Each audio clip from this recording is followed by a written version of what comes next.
Welcome to you guys and girls to this new series of Arabic courses for English speakers. السلام عليكم ورحمة الله تعالى وبركاته ومرحبا بكم في سلسلتنا الجديدة للتعلم العربي للناطقين بالإنجليزية. So now what is Language in a Month? It is the only channel which will give you languages courses and which promises you to speak languages very rapidly and with a very efficient method. What is our method?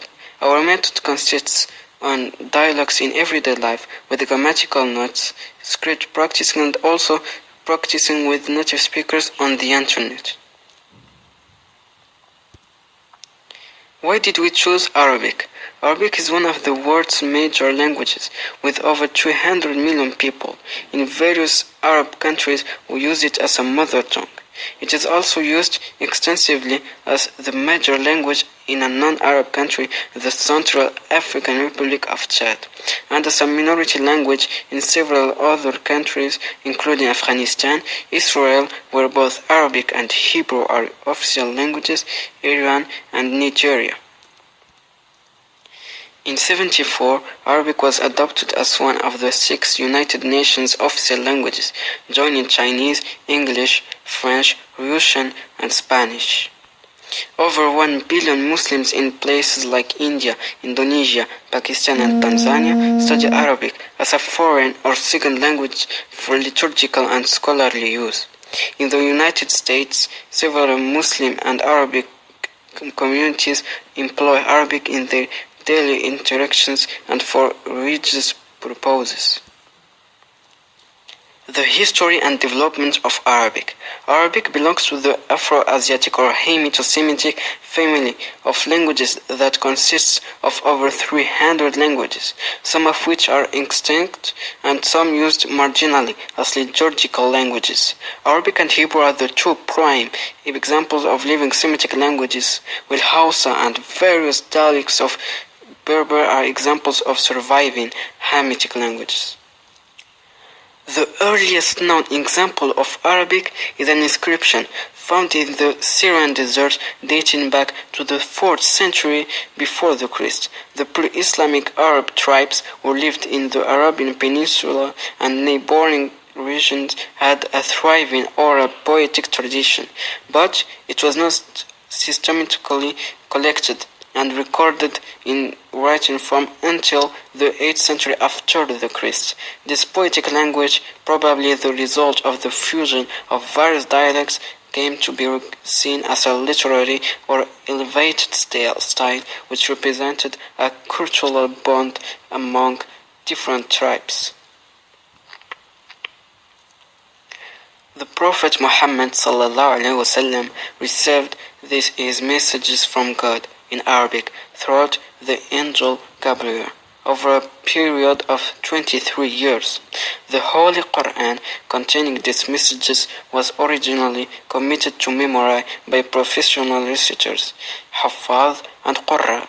With the spread of Islam, different accents for the pronunciation of the Quran came into use until a standardized version with notations for different accents was completed under the 3rd Caliph Uthman ibn Affan in the mid-7th century after the Christ. As more and more non-Arabic speakers were drawn to Islam, the Quran became the most important bond among Muslims, Arab and non-Arabs alike, revered for its content and admired for the beauty of its language. Arabs, regardless of their religion, and Muslims, regardless of their ethnic origin, hold the Arab language in the highest esteem and value it as the medium of a rich cultural heritage. It is this intimate connection between the Quran and Arabic which gave the language its special status and contributed to the Arabization of diverse populations. The spread of Arabic. By the beginning of the 8th century, the Islamic Arab Empire had spread from Persia to Spain, resulting in the interaction between Arabs and local populations who spoke different languages. In Syria, Lebanon, and Palestine, where the majority of the population spoke some dialect of Aramaic and where Arab tribes had been present in the vicinity, the local languages were for the most part replaced by Arabic. In Iraq, Arabic became the dominant language among a population who spoke Aramaic and Persian. A more gradual process of Arabization occurred in Egypt, where Coptic and Greek were the two dominant languages. In North Africa, where Berber dialects were spoken and still are used in some parts, the process of Arabization was less complete. Persia and Spain, however, retained their respective languages. In the early days of the empire, the majority of the population would not have been Arabic monolinguals. The interaction of Arabic with other languages led to the borrowing of new vocabulary which enriched the language in areas such as government, administration, and science. This, in addition to the rich internal resources of Arabic, enabled the languages to become a suitable medium for governing a vast empire. Under the Umayyad dynasty, with Damascus as the center of power, Arabic continued its tradition of excellence as the language of poetry, enriched its literature with translations from Persian and other languages, and acquired new terminology in various fields of study, which included linguistics, philosophy, and theology. Under the Abbasid rule from Baghdad, Arabic literature reached its golden age as linguistic studies reached a new level of sophistication. Many scholars, Arab and non-Arabs, Muslims, Christians, and Jews participated in the development of intellectual life using Arabic as their preferred language. A systematic effort at translation from various sources had made Arabic the most suitable scholarly medium of the day in disciplines such as philosophy, mathematics, medicine, geography, and various branches of science. Many of the words readily borrowed during this period were easily assimilated into Arabic and later transmitted to other languages. A period of decline began in the 11th century as the result of several factors, including the start of the Crusades, the political unrest in Spain, Mongol and Turkish invasions from the east, and internal divisions within the empire. This marked a period of relative stagnation for Arabic, although its status as the language of Islam was never threatened. The 19th century saw a period of intellectual revival which began in Egypt and Syria and spread to the rest of the Arab world, beginning with the Napoleonic expedition to Egypt.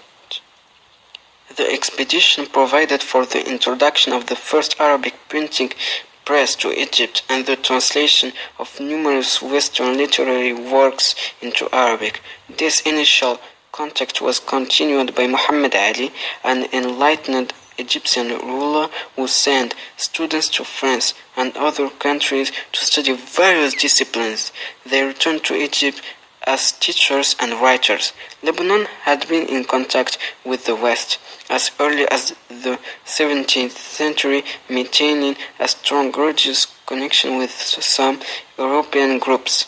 Other Western influences came from Arab immigrants to the Americas and from missionaries who contributed to the establishment of foreign languages, mainly English and French, as important components of the educational system in parts of the Arab world.